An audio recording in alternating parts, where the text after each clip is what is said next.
Antes del 6 de marzo, el coronavirus, o también llamado COVID-19, era un asunto lejano que amenazaba China y Europa. Desde nuestra percepción, lo mirábamos como una crisis desatada al otro lado del continente. Cuando el problema no es cercano, muchas veces no lo entendemos, y esa distancia imaginaria es relevante, porque tal vez solo así se explica por qué en algunas ciudades de las regiones del Perú, que ya tienen casos confirmados, tantas autoridades y ciudadanos siguen comportándose como si el virus siguiera alojado en otros territorios, lejos de nosotros.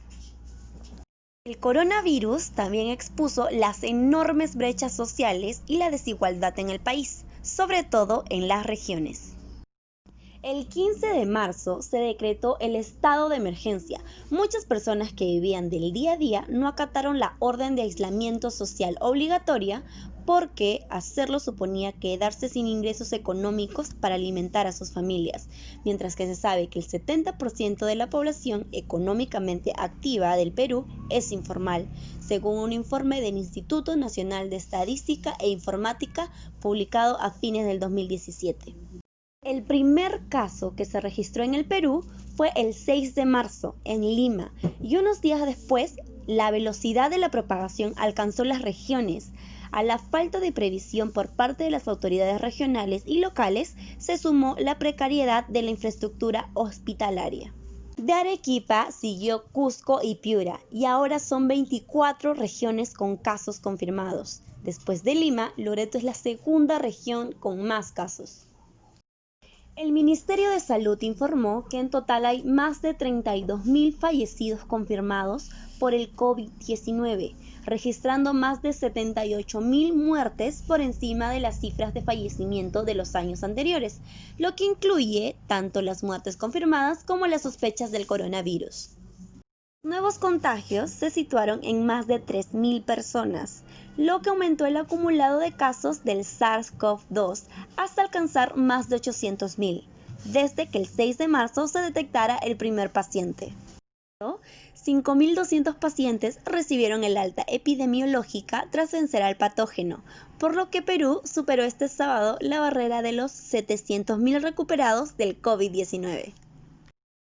Mientras los pueblos originarios se protegen solos, hay ciudadanos que no cumplen las medidas de aislamiento obligatorio. Desde que comenzó el estado de emergencia, en el país se han detenido a más de 55.000 personas, la mayoría en Lima y en las regiones de La Libertad, Loreto, Piura y Lambayeque, mostrando la indiferencia y poca empatía de la conducta peruana frente a una situación extrema.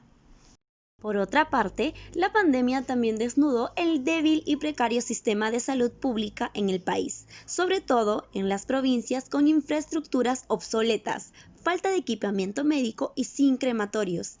En San Martín entierran a sus muertos cuando la norma recomienda la incineración. Los centros de salud en regiones tampoco tienen acceso a un eficiente servicio de agua y desagüe.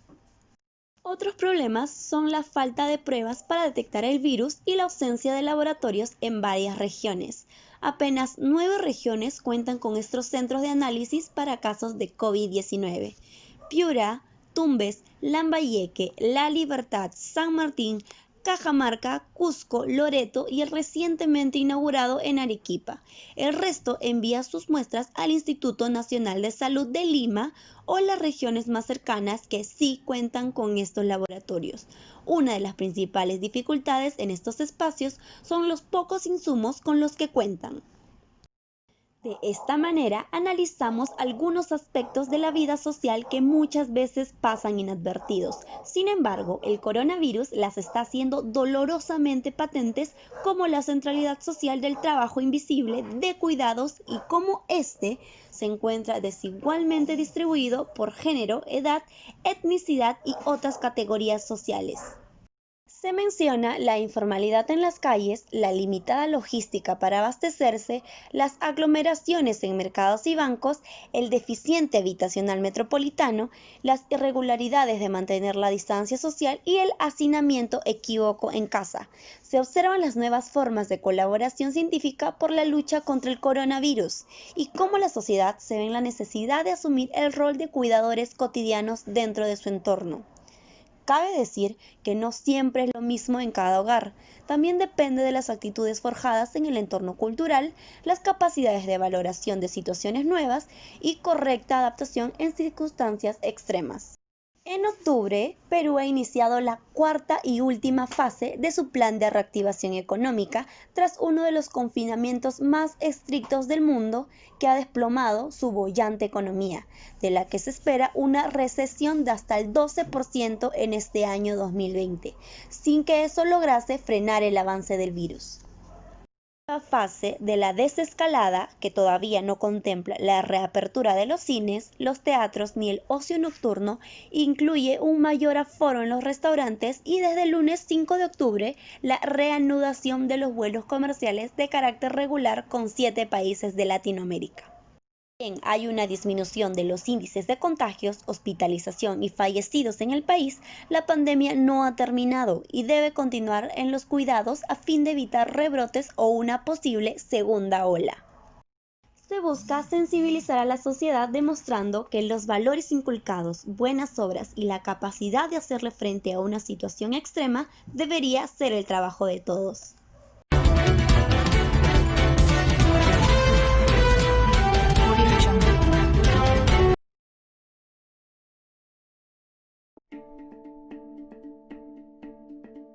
Al principio de la pandemia se estableció esta política de los bonos y de las canastas, eso por un lado. Es decir, en la teoría, como diseño para enfrentar la crisis, fue aplaudido otra vez por el mundo entero. Nos llegaron a comparar al principio de la pandemia con Dinamarca, pero solo se quedó en el papel. En la práctica, eso comenzó a resquebrajarse y el Estado se dio cuenta que no tenía anotados digitalmente a buena parte de sus ciudadanos. La informalidad, otro gran problema que nos reventó en la cara. Entonces, los sectores más afectados hoy están siendo cubiertos con Reactiva Perú, Arranca Perú, Trabaja Perú, que son programas que ha establecido el Ministerio de Economía para justamente sostener a esos sectores que están, digamos, pasándola muy, pero muy mal hoy. Me temo que ya lo ha dicho además la ministra de Economía, los números para fin de año de decrecimiento bordean el 12, 13, 14%. Como te repito, proteger a esos sectores, salvaguardarlos. Reactiva Perú ha sido el programa que ha llegado, según estimaciones de cifras oficiales, al 96-97% de la pequeña y la mediana empresa. Pero hay un sector informal que el Estado debe formalizar, pero de otra manera, ¿no? Porque ya está claro que la formalización no ha sido atractiva en décadas. Esa es la gran pregunta que todos nos estamos haciendo. Los crecimientos que ha reportado el Perú en los últimos 20 años han sido aplaudidos por el resto del mundo. No se invirtió por sencillamente decisión política, ¿no? Decisión política que prefirió históricamente y en cada campaña relegar a un segundo plano el sistema de salud pública, pese a que, como te repito, en las campañas se ofrecía, se decía, se discutía en los programas periodísticos, en los medios de comunicación, pero al final nada, y eso es entera decisión política. Eso por un lado, pero por otro lado también el presupuesto que se asigna a la salud pública no era invertido en su totalidad, y eso ha pasado largamente. Por ese motivo es que tenemos esto. Es decir, los ministros de salud que han pasado por la cartera, los funcionarios de mando medio que han estado a cargo de decisiones importantes como comprar incubadoras, no olvidemos eso, el año pasado no eran capaces de hacerlo. El Estado en muchas ocasiones es lento y está imposibilitado por corrupción, por dejadez, por ineficiencia en aplicar bien sus presupuestos. El futuro no pinta alentador. Como te decía en la respuesta anterior, los índices de decrecimiento para este año están calculados en 12-13% hacia abajo, en rojo, ¿no? Sin embargo, la estimación oficial nos habla de un rebote, que es un fenómeno que se produce en la economía, ¿no? Si la economía cae como una pelota, esta pelota rebota y salta, ¿no? Entonces se habla de un 10% de crecimiento para el año 2021. Yo tengo mis dudas, no por ser pesimista, sino porque ese pico de crecimiento que está estimando el gobierno no se produce pues desde el año 2010, me parece. Entonces, que hubo una mini crisis también, ¿no? Digo mini comparada con la de hoy. Me parece que la economía se va a estabilizar, según lo que he podido advertir por en fin, estudios y por la información que está a la mano de parte de economistas, que estaríamos recuperándonos, ¿no? Para el 2022, 2023. Más o menos ese es el margen que se está manejando, ¿no? Ciertamente los retos son grandes. Para que esa economía crezca, tiene que haber un sistema lo suficientemente sólido, tiene que dejarse de lado el populismo, que es algo que está creciendo mucho, es decir, proyectos alucinógenos como devolver, entre comillas, la ONP a los pensionistas, porque no hay que darles, sino porque primero ese dinero no es para usarlo hoy, es para usarlo en el futuro. Hay una reforma del sistema de pensiones fundamental, hay una reforma laboral fundamental, hay una reforma en general del modelo, ¿no? Un modelo económico que, si bien es cierto, yendo a la primera pregunta, si bien es cierto, ha conseguido cifras positivas, no ha llegado a las mayorías que hoy se ve lo necesitan. Entonces los desafíos están allí, las estimaciones también, solamente nos queda persignarnos.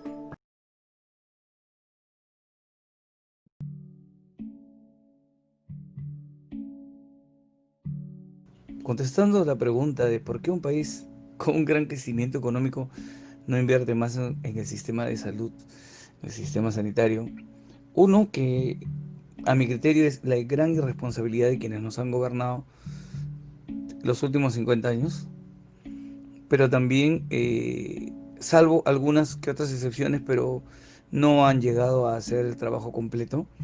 Y otro, creo que el motivo más importante es la parte de la corrupción.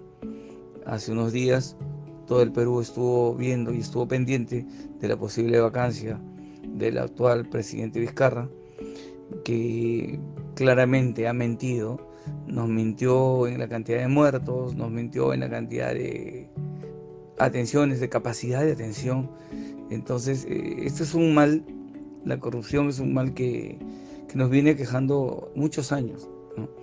En el caso, se vio en la Policía Nacional, un general que compró ranchos a 80 soles, en vez de que se le instituya y se le abra un proceso penal, lo cambian de puesto.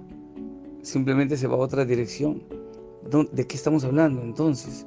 ¿No? Un país que se ha gastado gran parte de las reservas internacionales que tenía en el Banco Central para tratar de paliar los efectos económicos de la pandemia, y en realidad la gente sigue pobre, la economía se ha retrocedido, estamos de verdad muy mal.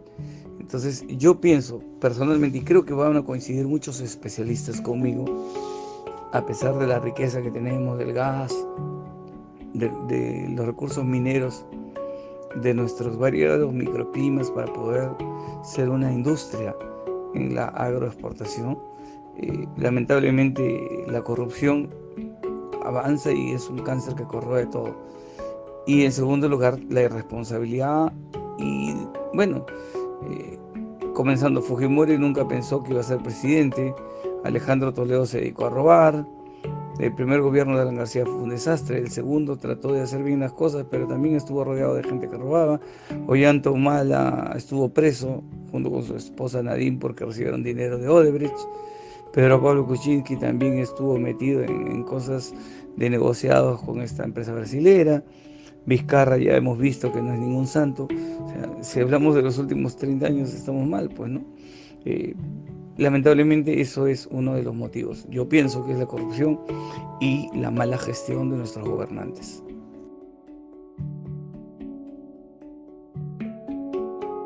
¿Cómo podríamos proteger a los sectores más afectados? No, cuando ahora que la economía está muy débil. En el caso de la gente que está en condición de extrema pobreza, bueno, el gobierno tiene que ayudarlos. Yo sí estoy de acuerdo en que se imponga un impuesto a los más ricos. Obviamente, no una persona que tiene una casa o un profesional que se compró una casa que de repente hace 10 años o 15 años costó $50,000 y hoy por el precio de los inmuebles o porque mejoró de repente la zona o qué sé yo, ahora eso vale 10 veces más, $500,000. Aplicarle un impuesto a ese profesional que con esfuerzo logró algo, no. Pero creo que sí a los grandes millonarios que hay en el Perú, gente que tiene millones de dólares, empresarios que ganan muy muy bien. Y otro es cobrar los impuestos que le deben las grandes empresas al Estado peruano. No es posible que grandes compañías mineras, que la TAM, la compañía, la aerolínea de bandera chilena, no quiera pagarle los impuestos, pida condonación de deudas. Movistar, el NOR, que ahora se llama Enel, grandes empresas. Yo creo que ese dinero podría servir mucho para reactivar la economía, para incrementar el gasto público. Hay una frase que decía John Maynard Keynes, el economista, uno de los economistas, creo que el más brillante del siglo XX, junto con Milton Friedman, que en la Gran Depresión de 1929 en Estados Unidos, hay una frase que se le atribuye que dice que el Estado contrate gente para que cabe huecos en las pistas y que contrate a otra gente para que al día siguiente vaya a taparlos. ¿Por qué? Porque esa gente va a tener ingresos. Con ese ingreso va a consumir. El consumo va a implicar que las empresas inviertan, que las empresas puedan vender y luego reinvertir. Hay una diferencia, obviamente. Para cerrar la idea, el consumo dinamiza la economía. Pero hay una diferencia, obviamente, que en Estados Unidos la gente sí paga los impuestos. Acá en el Perú hay mucha informalidad. Ya te decía que los grandazos no pagan impuestos, pero al señor de una bodeguita, a la panadería de la esquina o a un profesional independiente igual le aplican los impuestos. Creo que la ley tributaria debe aplicarse para todos y podríamos tener un ingreso en el Estado que sirva para poder dinamizar la economía.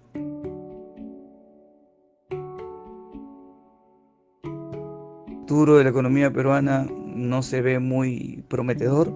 Por lo menos este año 2020 ya se perdió.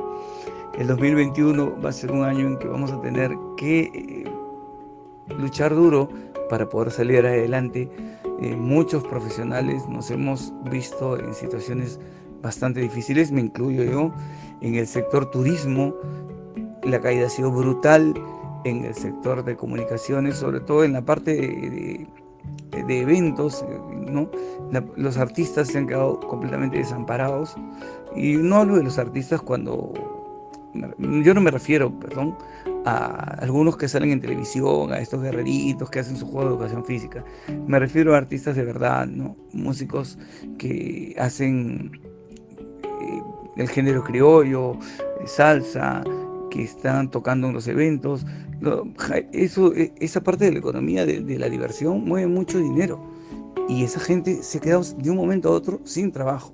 El sector educación, muchos colegios alquilaban locales, han tenido que de repente ver la manera de reducir las pensiones porque la gente se ha ido a los colegios estatales, y otros de reajustarse con sus acreedores para lo que es el pago de los alquileres.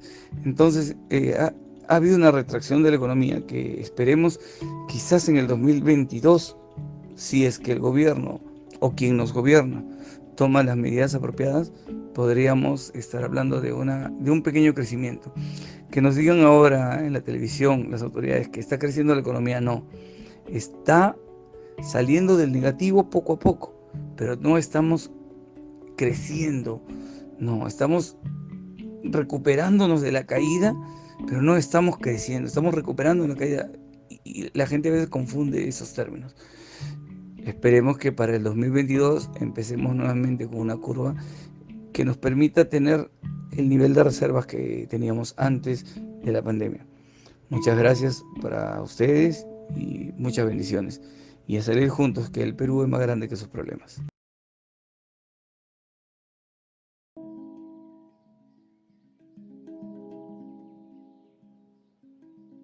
Mi nombre es Stephanie Mostacero, licenciada en Ciencias de la Comunicación. Actualmente trabajo en el área de marketing. Y por la coyuntura en la que nos encontramos viviendo, mi área se ha visto perjudicada ya que han reducido el personal en un 15%. Lamentablemente el gerente conversó con todos y con el área de recursos humanos y evaluaron entre el personal antiguo y el personal nuevo para poder despedirlos. ¿Cómo hemos afrontado esta reducción del personal? Hemos tenido que liderar entre todos el trabajo. Cada compañero está realizando hasta 3 cargos. Hemos tenido que asumir este reto para que la empresa siga creciendo y no nos veamos perjudicados en lo económico. Tratamos de que no nos afecte el estrés de trabajo y entre todos nos estamos apoyando. Asimismo, tenemos mucho cuidado en respetar las medidas de bioseguridad ante el contagio de la COVID-19.